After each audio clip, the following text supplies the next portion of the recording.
यीशु मसीह का। परमेश्वर के धन्य नाम की महिमा हो।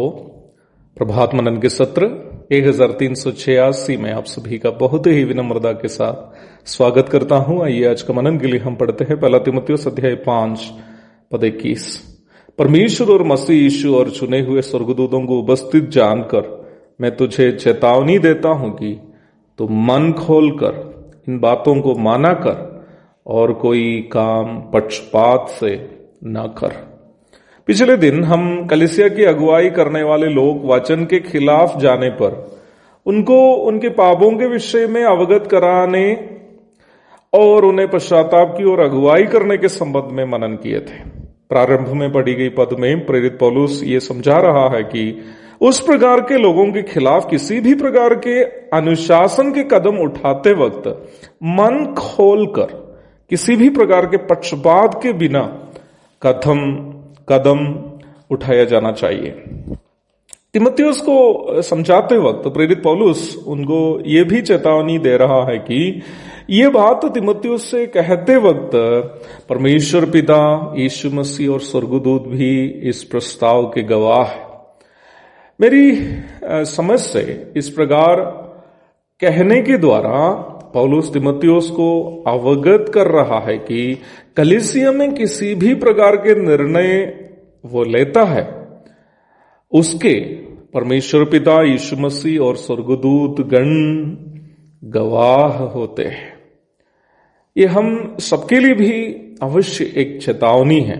कई बार कलीसिया में मनमर्जी के अनुसार व्यवहार करने के बाद हम में से कई लोग ये सोचते हैं कि हम अपनी मर्जी के काम करके बच गए हैं और कोई हमारी चतुराई को पहचान नहीं पाई है। कई ऐसे भी अगुवे हैं जो कलीसिया में तानाशाह की तरह व्यवहार करते हैं। इस प्रकार के लोग कलीसिया को अपनी निजी संपत्ति समझते हैं। यदि किसी ने उनकी कमी घटी को दिखाने की कोशिश की, समझाने की कोशिश की, तो स्वयं सुधरने के बदले कमी घटी को दिखाने वाले व्यक्ति को बदनाम करने और बर्बाद करने की कोशिश इस प्रकार के लोग करते हैं।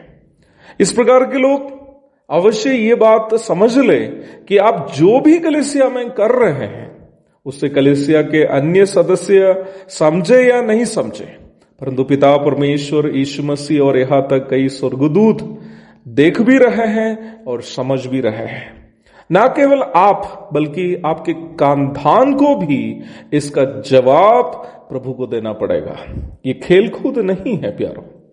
इसलिए ही अगुवे हो या सदस्य, आप अवश्य सावधान रहे कि कलीसिया में या कलीसिया के संबंध में हम लेने वाला किसी भी प्रकार का निर्णय उसका हमें प्रभु को जवाब देना पड़ेगा। अवश्य याद रखें कि जीवित परमेश्वर के हाथों में पड़ना भयानक बात है, क्योंकि हमारा परमेश्वर भस्म करने वाली आग है। इब्रानी 10:31, 12:29। यहां पौलुस तीमुथियुस को चेता रहा है कि कलीसिया में किसी भी अगुवे या विश्वासी के संबंध में कोई निर्णय लेते वक्त वह मन खोलकर, अर्थात किसी भी प्रकार के पूर्व निर्धारित योजना के अंतर्गत नहीं लेना चाहिए।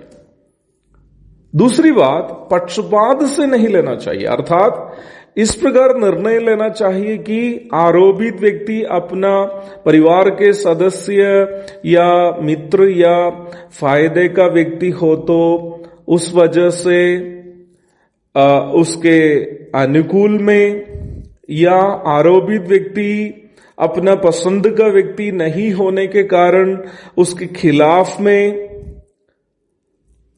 इस प्रकार निर्णय नहीं लेना चाहिए। निर्णय हमेशा पक्षपात रहित होना चाहिए। अक्सर कलीसियाओं में इस प्रकार किसी व्यक्ति के संबंध में निर्णय लेने का मौका आता है। ज्यादातर लोगों की प्रतिक्रिया दो प्रकार के होती है।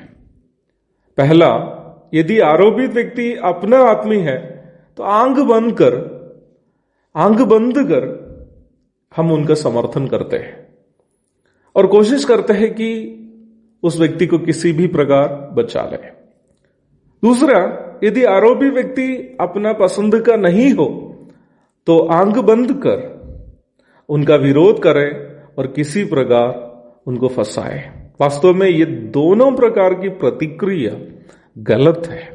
ये दोनों प्रकार की रीति पक्षपातपूर्ण है। वचन कहता है कि कलीसिया में किसी भी प्रकार के अनुशासन के कदम उठाते वक्त पक्षपात रहित रूप में कदम उठाया जाना चाहिए। यदि ये दोनों तरीका अपना आत्मी का अनुकूल में और पराये व्यक्ति के प्रतिकूल में, विरोध में निर्णय लेना, यदि ये दोनों तरीके गलत है तो सही तरीका क्या है? प्रभु दया करे उस सही तरीका के संबंध में हम कल मनन करेंगे। तब तक के लिए आपसे विदा हो जाता हूं। प्रभु आप सबको भला चंगा रखे। मारानाथा।